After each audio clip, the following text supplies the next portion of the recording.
Salut à tous et bienvenue dans ma première vidéo YouTube. Alors aujourd'hui, comme tu as pu voir dans le titre, je te retrouve pour un update lecture des livres que j'ai pu lire sur le mois d'avril. Je vais vous parler de 5 romans et d'un manga que j'ai trouvé vraiment super cool.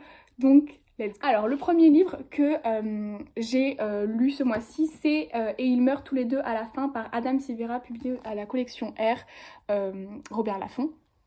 Alors j'ai entendu parler de ce livre partout sur le BookTok, sur Bookstagram, je pense que vous l'avez vu un peu partout. Franchement, il me titillait, ce livre me plaisait beaucoup.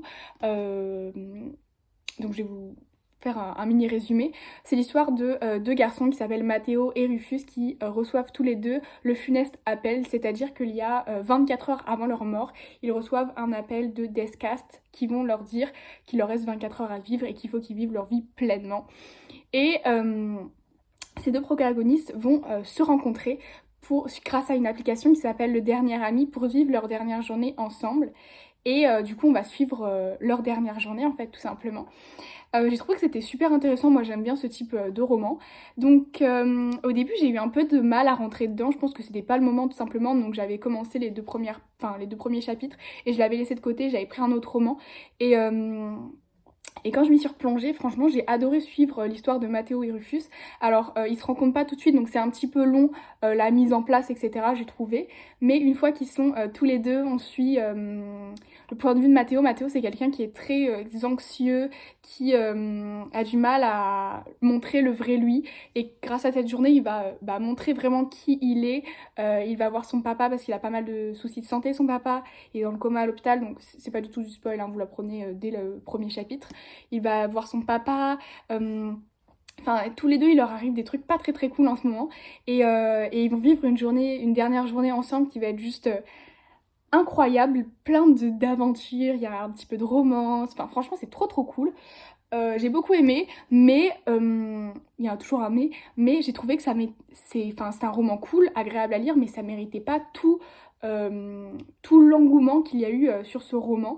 C'est une histoire très sympathique, voilà, avec une romance MM qui arrive, voilà.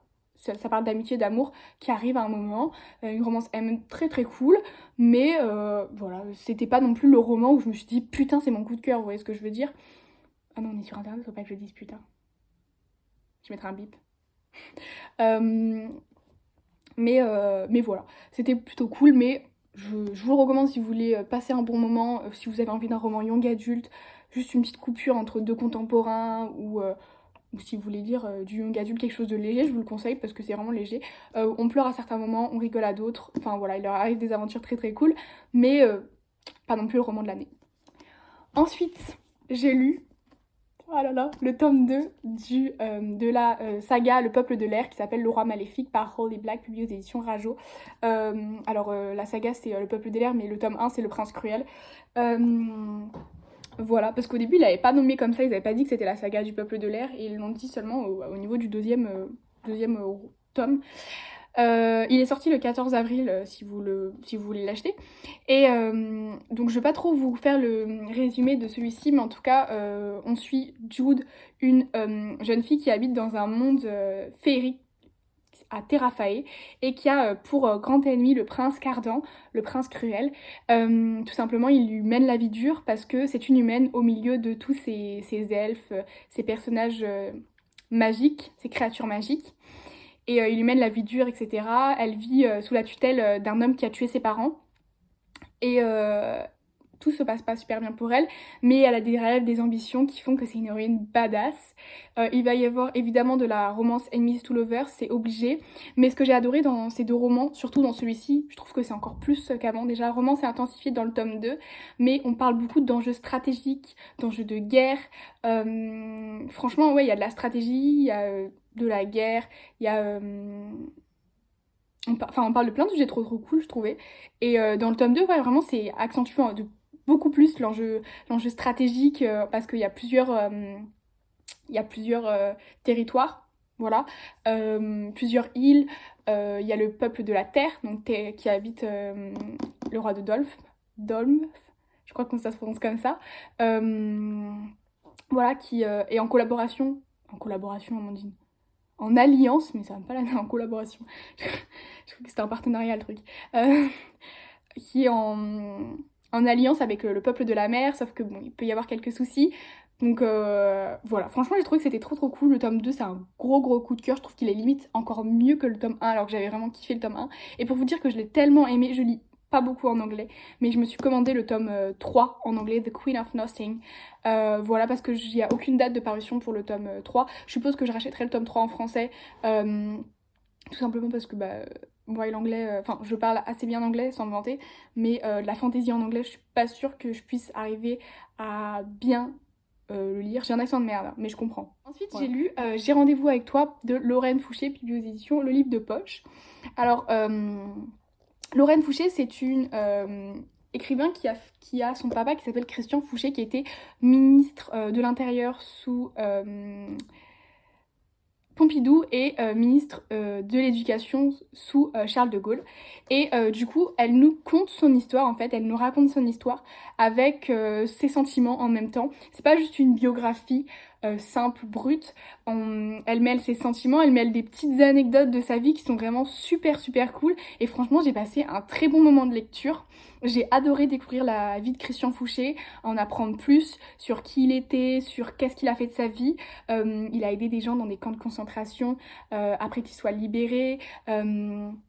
Il a créé des réformes qui aident les étudiants aujourd'hui. Enfin bref, franchement, je trouve que sa vie, elle est vraiment cool. Il y a des petites anecdotes qui m'ont fait mourir de rire. Évidemment, on rit, on pleure, parce que il y a forcément des moments, elle nous raconte sa mort, elle nous raconte pas mal de choses dures. Mais franchement, j'ai trouvé que c'était plutôt cool, j'ai adoré, j'ai rigolé, j'ai pleuré. Et moi, je trouve que quand je rigole et que quand je pleure devant un roman, c'est forcément un bon roman. Donc franchement, je vous le conseille. Enfin, c'est pas un roman, c'est un recueil plutôt. C'est pas un roman, parce que c'est une histoire vraie. Donc c'est plutôt un recueil, mais... Enfin, c'est pas plutôt, c'est un recueil. Mais voilà, franchement très cool, très bonne lecture. Et j'ai hâte de découvrir un peu plus la plume de Lorraine Fouché, parce que franchement, je l'ai adorée. Et j'ai failli te manquer la dernière fois dans ma librairie. Donc trop cool. Et en plus, c'est en format poche, donc ça coûte pas trop cher. Ensuite, j'ai lu... Le parfum du bonheur est plus fort sous la pluie par Virginie Grimaldi, toujours publié aux éditions Le Livre de Poche, mais en grand format il est publié chez Fayard. Et je crois qu'en grand format celui-ci il est publié aux éditions Héloïse d'Armesson. Je crois que c'est ça le nom de la maison d'édition. Le parfum du bonheur est plus fort sous la pluie, c'est l'histoire d'une jeune femme qui s'appelle Pauline, qui un jour va se faire quitter par son mari, qui va lui dire je veux qu'on divorce. Et en fait on suit... Pauline qui va essayer de tout faire pour reconquérir son mari qui s'appelle Ben, qui va tout faire pour essayer de reconquérir Ben, qui va lui écrire une lettre par jour pour lui raconter leur histoire d'amour, pour lui dire mais regarde tout ce qu'on a eu de bien, tu peux pas ne plus m'aimer, il faut que tu reviennes, il faut que tu reviennes. Et on suit son combat, son deuil de son mariage. Ça parle aussi de sujets durs comme le deuil parental à la suite de la perte d'un enfant.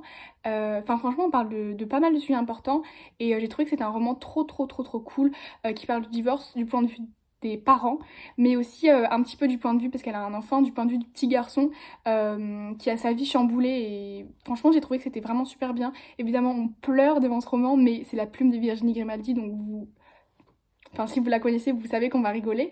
Donc j'ai rigolé, j'ai pleuré et franchement j'ai trouvé que c'était un roman mais juste extraordinaire, pour pas dire l'un des meilleurs qu'elle a écrit, pour pas dire le meilleur. Et franchement j'ai trouvé que c'était une très bonne lecture et franchement j'ai adoré. Franchement j'ai adoré vraiment. C'était très cool et je vous le recommande franchement si vous aimez Virginie Grimaldi. Il me reste un seul en format poche à lire que j'ai pas lu de elle. C'est... comment il s'appelle déjà ? Il est grand temps de rallumer les étoiles. Et je sais qu'il y en a un qui sort en poche, parce que moi je les lis tous en poche, les Virginie Grimaldi. C'est Et ne dure que les moments doux, qui sort le 12 mai. Et en grand format, il y a Les Possibles aussi, qui sort le 12 mai. Je suis désolée, ça a coupé, parce qu'il y a toute la famille qui est entrée dans ma chambre, porte ouverte en ce moment. Je disais, donc il y a Les Possibles qui sort le 12 mai, en grand format chez Fayard, qui ont l'air... Vraiment, ils ont l'air dingues, c'est les deux autres romans. Bref. Ensuite, j'ai lu Mauvais sang de Catherine Dabadi, publié aux éditions Actes Sud Junior. J'ai vu ce roman sur la chaîne de Piketty Bookin, il me semble, pardon, j'arrive pas bien à prononcer. Donc c'est l'histoire de Giacomo. Giacomo, il est dans la mafia et il est enroulé par son il est enrôlé dans la mafia par son oncle qui lui fait faire plein de bêtises, qui l'aide qui lui demande de l'aide pour braquer les commerçants, etc. Et un jour, il va être pris sous son aile par un juge, suite à une connerie qu'il va faire. Il va être pris sous son aile par un juge et il va être envoyé dans un foyer chez une jeune dame, une vieille dame, pardon, chez une vieille dame dans la campagne italienne, parce que ça se passe en Italie, of course, la mafia. Et on va suivre si oui ou non il va réussir à ne pas se faire enrôler dans la mafia, si oui ou non il est maître de son destin. Et franchement, j'ai trouvé que c'était un roman trop cool. Alors, il est très court, il fait moins de 200 pages, il fait 175 pages, quelque chose comme ça. Franchement, j'ai trouvé que c'était un roman trop cool. Alors, c'est pas non plus le roman de l'année, mais franchement, ça montre bien qu'on est maître de son destin. Ça parle de violence morale, d'enrôlement moral, et ça parle aussi... Il y a une petite romance of course, et est-ce qu'on est maître de son destin ou pas? Et oui, on est maître de son destin. Donc voilà, Mauvais sang. On a des petites frayeurs à certains moments, mais franchement c'était trop cool, et je vous le recommande si vous cherchez un petit roman très sympa. Et en plus, par contre, je suis pas du tout fan de la couverture, mais voilà, il y a du rose, du bleu. Ils auraient pu mettre, ça se passe en Italie, ils auraient pu mettre un beau paysage italien, mais bon, je leur en dirai pas rigueur. Ensuite, j'ai lu un manga, le manga Napoléon, Publié aux éditions Nobinobi. Je sais pas par qui il a été, alors attendez, excusez-moi, il faut que j'arrive à prononcer. Tatsuyoshi Kobayashi. Tatsuyoshi Kobayashi. Voilà. C'est un roman, donc ils ont sorti toute une collection qui s'appelle Les grands noms de l'histoire en manga, où ils présentent un personnage, une figure de l'histoire. Il y a Napoléon, il y a Jeanne d'Arc, bah attendez, il y a les noms ici. Cléopâtre, Marie-Antoinette, Mozart et Van Gogh et Napoléon. Moi j'ai acheté Napoléon et franchement j'ai adoré. C'est super bien, ça permet d'apprendre toute l'histoire de Napoléon. Pas depuis sa naissance, mais depuis le moment où il va quitter la Corse, parce qu'avant il avait une vie intéressante, mais du moment où il va quitter la Corse, moi je savais pas, mais par exemple il va revenir plusieurs fois en Corse avant de faire son coup d'état. Je ne savais pas qu'il était revenu plusieurs fois. Franchement, on va apprendre plein de choses. Alors c'est peut-être moi qui suis inculte et qui savais pas ça. Vous allez me dire, mais c'est évident, Amandine, mais non. Voilà. Et franchement, j'ai trouvé que c'était super cool. Voilà, donc au début c'est en couleur puis après c'est en noir et blanc comme tous les mangas, mais franchement c'était super cool. Voilà, les designs un petit peu je vous montre parce que je sais qu'il y a certaines personnes qui sont sensibles à certains dessins et que si les dessins leur plaisent pas, ne peuvent pas lire les mangas, que ça les attire pas. Mais franchement c'était trop cool et je pense que je vais m'acheter d'autres petits mangas de cette collection, pourquoi pas Jeanne d'Arc. Voilà, à la base je l'avais acheté pour ma soeur, je lui ai dit mais lis-le et tout, ça a l'air trop cool. Elle a fait nanana, bah moi je l'ai lu et j'ai adoré. Donc voilà pour cette update lecture, j'espère que la vidéo vous aura plu. En tout cas, je vous dis à très bientôt pour une prochaine vidéo. Bye!